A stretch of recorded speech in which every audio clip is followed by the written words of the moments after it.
महामहिम राष्ट्रपति जी के अभिभाषण पर जो धन्यवाद का प्रस्ताव आया है, उसके समर्थन में अपनी पार्टी राष्ट्रीय लोक मोर्चा की ओर से बोलने के लिए खड़ा हुआ।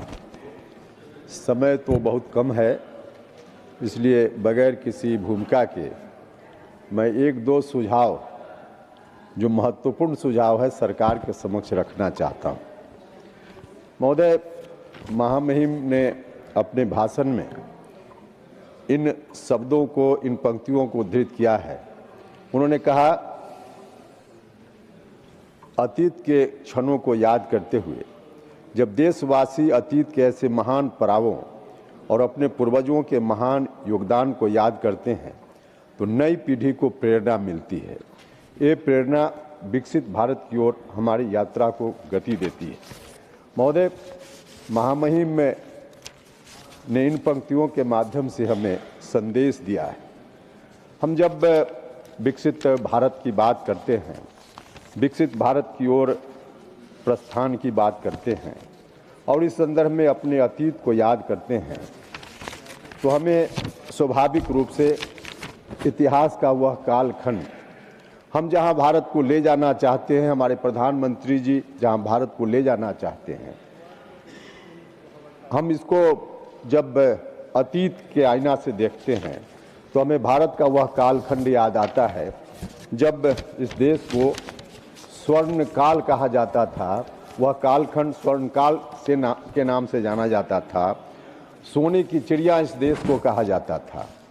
महोदय, वह मौर्य काल था। उस वक्त जो हमारे देश की सीमा थी, अब तक सबसे बड़ी सीमा मौर्य काल के समय के साम्राज्य में हमारे देश की थी। तब बांग्लादेश, भूटान, अफगानिस्तान, नेपाल सब भारत की सीमा में हुआ करता था। महोदय, उस समय जो प्रतीक चिन्ह अतीत के रूप में हमारे सामने है, हम जब इतिहास के कालखंडों को याद करके उससे प्रेरणा लेने की बात करते हैं तो उनको हम भी स्मरण उनका करें और आने वाली पीढ़ी भी उनका स्मरण करे।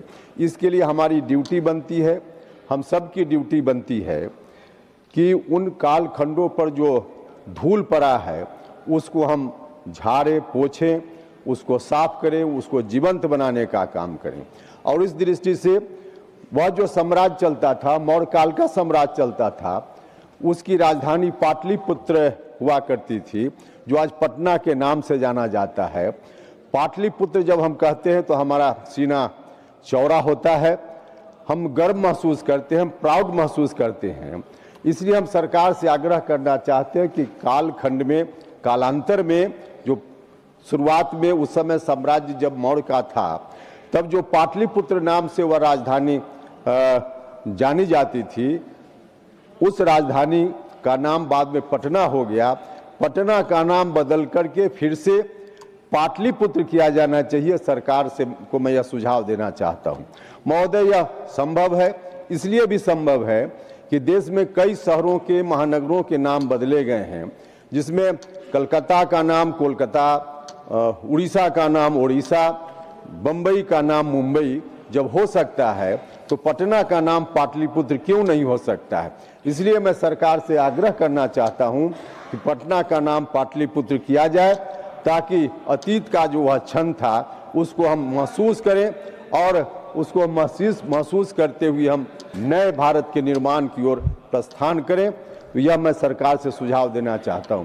महोदय, और भी कुछ कहना चाहता था, लेकिन समय, आप घंटी बजाने वाले हैं, इसलिए पहले ही मैं आपका बहुत बहुत धन्यवाद करता हूं। आपने समय दिया बोलने के लिए, और फिर से राष्ट्रपति जी के अभिभाषण के समर्थन में जो प्रस्ताव आया है उसका मैं अपनी पार्टी की ओर से समर्थन करता हूं। बहुत बहुत धन्यवाद माननीय उपेंद्र जी।